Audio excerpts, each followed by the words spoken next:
Hello, good morning po. Ito po si August. Ganito lang po yung pagpunta sa ating account. I-click nyo lang po yung ating Ride BNB. Then, meron po yung tinatawag. Nangingitim po yan. May passcode. Kaya hindi nyo makikita. Then, ito po yung main account ko. Click mo lang po yan. Makikita mo po yung tatlong account na kung kayo 3 accounts. Sa akin po, 7 accounts po ako. Kaya click mo po yung greet. Then, pag nakita nyo na po yan, punta ka agad kayo rito sa Discover. Madali lang naman. Punta kayo dito sa, oops, dahil live tayo, ganyan talaga. Punta tayo dito sa tatlong tuldok. Ayan. Then, click mo yung history. Pag click mo ng history, click mo po to. Pagka-click mo nyan, punta lang tayo dun sa tatlong tuldok. Ayan po. Yan tatlong tuldok, payayamanin tayo nyan. Click mo yung OPBNB, okay na pala siya. Network Ethereum yan, click mo.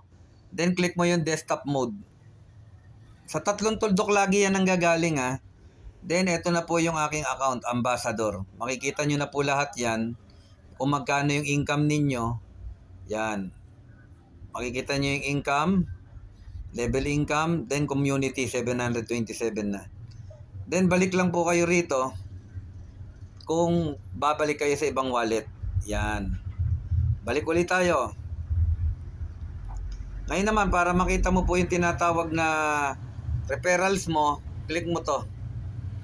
Sino yung mga in-invite mo? Puro mga ano po yan. Ibig sabihin, direct ko lahat yan. Kung gusto mo naman makita yung iyong downline, ito po. Click mo yan. Ang dami po niyan. First level, 2. Second level, 4. Third level, 8. Ibig sabihin na perfect ko na lahat. Puno na lahat siya. Pang 5, ganun din po. Yan, 32. Kaya dito po, napakadali lang pong mag-build ng community. Then dito nyo naman po yung tinatawag na organization mo. Yung genealogy. Yan. Ganun lang po kasimple mga partners.